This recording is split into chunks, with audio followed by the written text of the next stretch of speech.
Good morning, everyone. Thanks for joining us right at 7. I'm Tracey McCain. I'm Nicole Nalepa, and you are watching Eyewitness News right here on the Wax on this May 1st. Happy 1st of the month. Yeah. We have a lot to get to, but of course, all eyes are on the forecast. How is it going to be today? That's why we have meteorologist Scott Gagliardi joining us now. Hey, Scott. I haven't missed you. Good morning. I feel like I haven't seen you in weeks. It's been a long time. Where have you been? Oh, that is me. Well, I'm here now. You're here now, and that's all that Nice to matters. see ya. It's nice to see you, too. It's nice to see you as always, Nicole. Always. Always.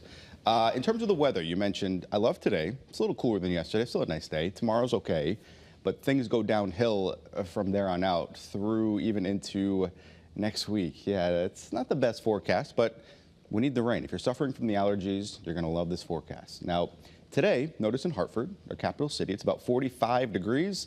Winds there out of the east-southeast at 3. Temperatures, everybody finally in the 40s. We had a few 30s. First thing this morning, 41 in Tolland, 41 in Willimantic, 50 now in New Haven, 46 degrees in Waterbury. These temperatures are way down, though, from where they were yesterday, anywhere by 10 to 20 in some cases. Look at Danbury, 25 degrees cooler right now than you were this time yesterday. So you're heading out to the bus stop or to work. Yeah, you're going to need that jacket for sure. Wind speeds, they're relatively calm, up to about 5 miles per hour. Some of that patchy fog out there, especially over some of, you see it on the lakes and the ponds out there, that radiation fog. Saw plenty of that on my way in this morning. Now your hour-by-hour forecast. Notice 50s, eventually 60s, 70 by the mid-afternoon. A couple clouds, not a big deal, but certainly have that wet weather on the way. We'll detail exactly what you can expect in less than 10. Good morning, Marcy. Good morning, Scott. That's our first toss to each other. What a fabulous one. Good morning, everybody. Happy May. Thanks so much for waking up with us. The roads are looking great.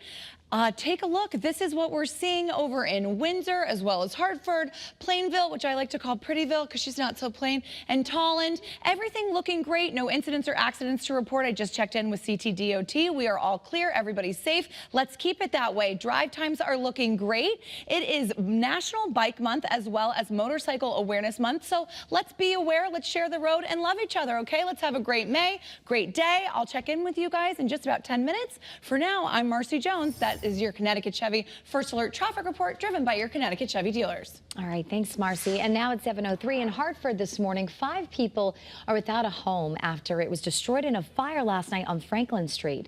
The fire chief fortunately says no one was hurt, but now investigators are trying to figure out how it started. Right now, the owners of a controversial swingers club in Plymouth are looking for a new location for their business. The building's landlord says he's trying to evict them after the town forced the club to close. Leaders say it violates zoning rules because it shares a parking lot with a church. The owners disagree and have plans to sue the town. And right now, New Haven police are investigating a shooting right outside of a store that ended up hurting a person. This happened yesterday afternoon on Foxen Boulevard. Police have not said if any suspects have been arrested, but we do know the victim is expected to survive. Well, this morning we're working to get answers about the person taken into ICE custody outside of the Middletown courthouse earlier this week.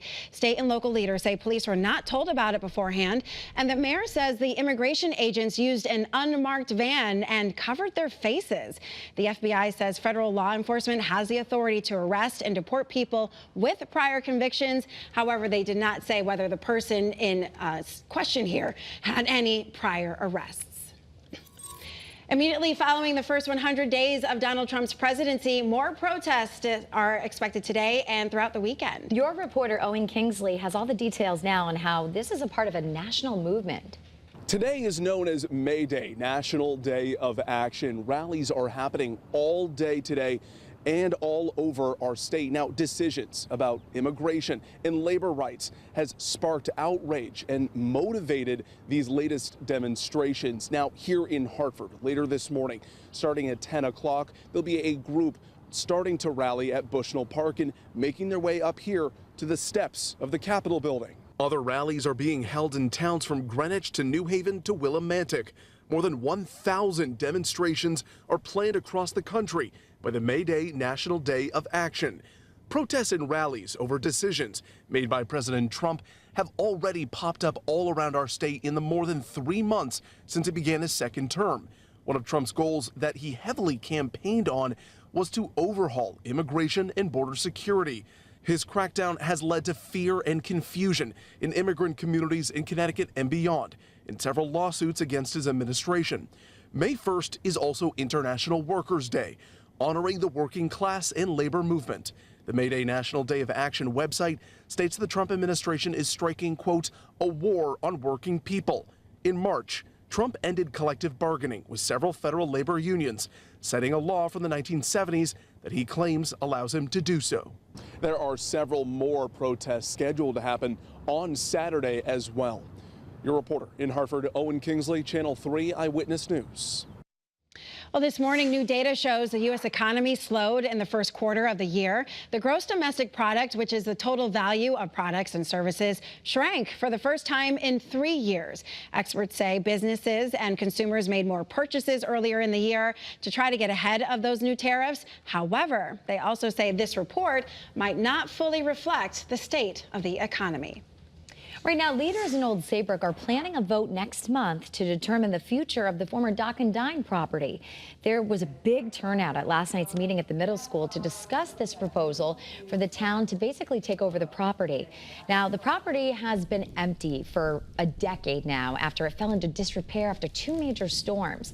So in exchange, the restaurant could lease the Vicky Duffy Pavilion and open a dining spot there. Supporters say they're all for this because they like the plan of the easier access to the water.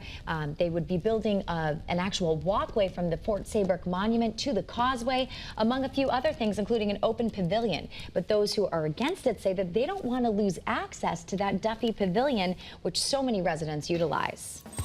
All right, we're getting closer and closer to finding Connecticut's best breakfast spot. I love this, and I can't wait till Roger comes back to bring us some food. This morning, just 9 restaurants remain in the running, all thanks to your votes. All right, let's take a look at the bracket while I plan my menu here. Two Brothers Cafe in East Hampton won yesterday's matchup with the Laurel Diner in Southbury.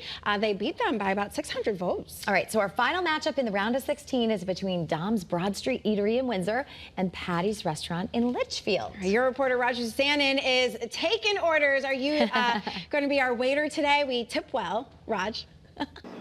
Oh, I got to tell you, Patty of Patty's Restaurant has been absolutely spoiling us this morning. Look at this beautiful food that you can see here. We've got the Belgian waffles, we've got the tater tots with cheddar cheese, and this amazing omelet. But the real star of the show, of course, is Patty herself. And Patty, one thing I'm so happy to hear, you told me ever since this contest was announced that you made the top 16, you've been busier than usual, right? Yes, yes. People have been coming in. They said they want to try the top 16 restaurants, and this weekend proved it. They all came in this weekend to see me. Well, you knew and know that you run a great business, but you're in a relatively small community. What was your reaction when you and your husband learned that you made the Sweet 16? We were shocked. I was. I couldn't believe it. I don't know, I just had this feeling, and when he called me and told me, Patty, you made it, I was humbled. I couldn't believe it. Now, Patty, I was teasing you. You've got to take a few more days off so that you can try all 16 of those restaurants, right? Yes, yes. I will try. All right, Patty, I appreciate it. Thank you so much for hanging out with us throughout the morning. You can see I would talk to you a little bit more, but I have a whole lot more eating to do here in Litchfield. Reporting in Litchfield this morning, I'm your reporter, Roger Susanin, Channel 3 Eyewitness News. All right, so now let's take a look at Patty's opponent. We are inside Dom's Broad Street Eatery in Litchfield, or excuse me, in Windsor. And this is a family-owned business that serves breakfast and lunch daily, and they also cater too.